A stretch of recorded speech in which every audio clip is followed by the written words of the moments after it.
សួស្តីអ្នកទាំងអស់គ្នាថ្ងៃនេះខ្ញុំមានចំណេះដឹងថ្មីមួយទៀតហើយបង្ហាញអ្នកទាំងអស់គ្នាដែលតកតងទៅនឹងការមិនកំណត់លេខទំព័រនិងការកំណត់លេខទំព័រផ្សេងគ្នានៅក្នុង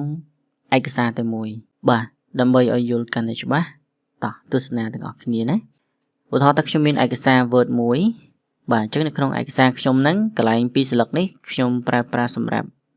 ក្របទេបាទនេះក្របមុខនេះក្របក្រោយអញ្ចឹងណាបាទហើយបន្ទាប់មកស្លឹកទី3ខ្ញុំមានមាតិកាខ្ញុំគឺ2ស្លឹកតោះនេះបាទបន្ទាប់មកទៀតអានេះគឺជាអត្ថបទខ្ញុំណាអញ្ចឹងឧទាហរណ៍ថាខ្ញុំមានតែ3ស្លឹកឯងអញ្ចឹងគោលដៅខ្ញុំចង់ធ្វើបាទក្រប2ស្លឹកនេះខ្ញុំអត់ត្រូវការដាក់លេខទំព័រទេបាទបន្ទាប់មកមាតិកានេះ2ស្លឹកខ្ញុំដាក់លេខទំព័រប៉ុន្តែ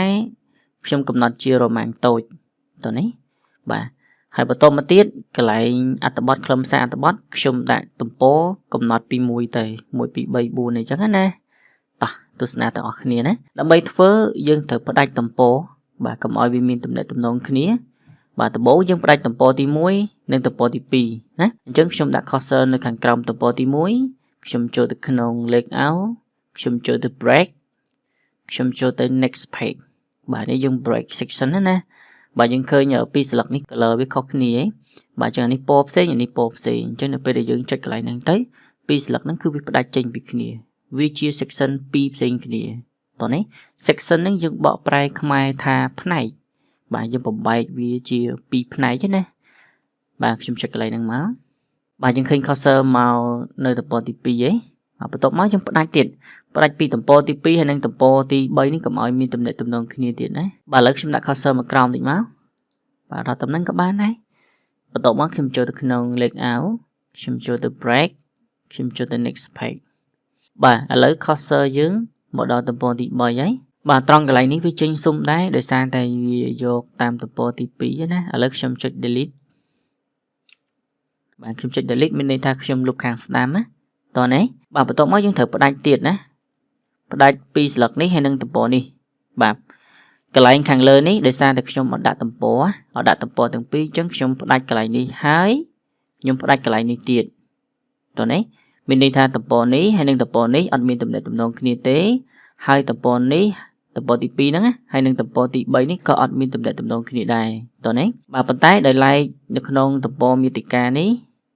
ខ្ញុំមាន2ទំព័រអញ្ចឹងខ្ញុំមិនអាចផ្ដាច់ម្ដងមួយបានទេគឺខ្ញុំផ្ដាច់ម្ដងទាំងពីរតែម្ដងបាទអញ្ចឹងខ្ញុំអត់ផ្ដាច់ទំព័រនេះទេណាខ្ញុំផ្ដាច់ទំព័រនេះវិញមានន័យថាទំព័រនេះហើយនឹងទំព័រនេះគឺផ្សេងគ្នាណាបាទអញ្ចឹងដើម្បីផ្ដាច់ខ្ញុំដាក់ cursor នៅទំព័រហ្នឹងទៅខ្ញុំចូលទៅក្នុង layout ខ្ញុំចូលទៅ break ខ្ញុំចូលទៅក្នុង next page បាទយើងឃើញ cursor មកទំព័រនេះហើយបន្ទាប់មកខ្ញុំចុច delete ដើម្បីលុបខាងស្ដាំបាទអញ្ចឹងតើតើនឹងការផ្ដាច់យើងបានផ្ដាច់រួចរាល់ហើយបាទឥឡូវយើងចូលទៅដល់ការដាក់លេខទំព័រវិញម្ដងណាបាទអញ្ចឹងនៅក្នុងពីស្លឹកនេះខ្ញុំបានដាក់លេខទំព័រណាបាទឥឡូវខ្ញុំដាក់ cursor នៅទំព័រទី1ទៅបន្ទាប់មកខ្ញុំចូលទៅក្នុង insert ខ្ញុំចូលទៅក្នុង page number ខ្ញុំចូលទៅក្នុង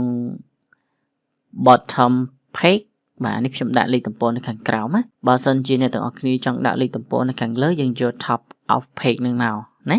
បាទឥឡូវខ្ញុំចង់ដាក់ខាងក្រោមខ្ញុំយក bottom of page បន្ទាប់មកអានេះ mode របស់វាមានឆ្វេងមានកណ្ដាលមានស្ដាំអញ្ចឹងទៅឥឡូវខ្ញុំយកស្ដាំបាទអញ្ចឹងវាចេញមកហើយឥឡូវយើងមើល section ណាបាទអញ្ចឹង section កន្លែងនេះ section ទី1ទី2ឃើញខុសគ្នាអានេះទី1អានេះទី2អញ្ចឹងពីរស្លឹកនេះគឺផ្សេងគ្នាយើងបានផ្ដាច់ណាឥឡូវយើងមកមើលខាងក្រោមបាទអញ្ចឹងកន្លែងនេះ section ទី3កន្លែងនេះ section ទី3ដែរមានន័យថាមាតិកាពីរស្លឹកនេះគឺ section តែមួយតោះនេះយើងមកមើលទំព័រខាងក្រោមអានេះ section ទី4ឃើញខុសគ្នាហ៎បាទអញ្ចឹងអា section ទី4អានេះ section ទី3ផ្សេងគ្នាបាទឥឡូវយើងមកលុបលេខទំព័រដែលមាននៅក្នុងក្របពីរស្លឹកនេះដើម្បីលុបយើងគ្រាន់តែដាក់ cursor នៅកន្លែងហ្នឹងទៅ select វាក៏បានអត់ក៏បានដែរណាបន្ទាប់មកយើង tick ពាក្យ different first page តន់បាទបន្តមកទៀតខ្ញុំមកកន្លែង section ទី2បន្ទាប់មកយើង tick ពាក្យ different first page បាត់ហើយណាអញ្ចឹងខ្ញុំដោះបាន2ស្លឹកនេះហើយ